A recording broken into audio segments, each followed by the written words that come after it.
Hi friends, welcome to our channel JVDM Vlogs.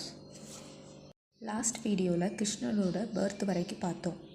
இப்போது கிருஷ்ணர் second part 2ல் அவரை கோகுலத்துக்கு கொண்டு போகிறத பற்றி பார்க்க போகிறோம். ஸ்டோரியை அப்சர்வ் பண்ணி கேட்டிங்கன்னா லைன்ஸ் அதில் அவ்வளோ அருமையாக இருக்கும். ஓகே, வாங்க பார்ட் 2க்கு போகலாம். Let's listen. நீங்கள் உடனே என்னை கோகுலத்துக்கு எடுத்துச் செல்லுங்கள். அங்கே வசுதேவரின் நண்பர் நந்தகோபனுக்கு பிறந்துள்ள பெண் குழந்தையை இங்கே கொண்டு வந்து விடுங்கள். என்னை நந்தகோபரின் மனைவி யசோதையிடம் கொடுத்து வளர்க்கச் சொல்லுங்கள். மற்றதை நான் பார்த்து கொள்கிறேன் என்று சொல்லிவிட்டு சாதாரண குழந்தையாக உருமாறிவிட்டார். பின்னர் ஒரு குழந்தை பிறந்துள்ள நினைவும் தன்னை கோகுலத்துக்கு கொண்டு போகச் சொன்னதையும் தவிர மற்ற எல்லாவற்றையும் தன் தாய் தந்தைக்கு மறக்கச் செய்துவிட்டார் ஸ்ரீகிருஷ்ணர்.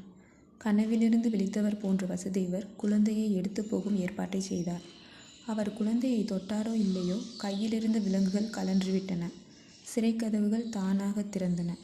காவலர்களோ மயக்கம் வந்தது போன்ற தூக்கத்தில் கிடந்தனர். அங்கு கிடந்த ஒரு பழைய கூடையில் தன் அங்கவஸ்திரத்தை விரித்தார். குழந்தையை அதற்குள் வைத்தார். பெண் குழந்தை பெற்றிருந்த யசோதை மயக்கத்திலிருந்து எழவில்லை. அவளுக்கு தனக்கு குழந்தை பிறந்துவிட்டது என்ற உணர்வு இருந்ததே தவிர என்ன குழந்தை பிறந்தது என பார்ப்பதற்குள் மயக்கமாகிவிட்டாள். சத்தமின்றி வசுதேவர் கண்ணனை யசோதையின் அருகில் கிடத்தினார். பெண் குழந்தையை எடுத்து கூடையில் வைத்து கொண்டு சிறைக்கு வந்து சேர்ந்தார். சந்தேகமின்றி இருக்க விலங்குகளை பூட்டி கொண்டார். குழந்தை வீறிட்டு அளவே காவலர்கள் விழித்தனர். தேவகிக்கு குழந்தை பிறந்துவிட்டது என்ற செய்தி கம்சனுக்கு தெரிந்தது.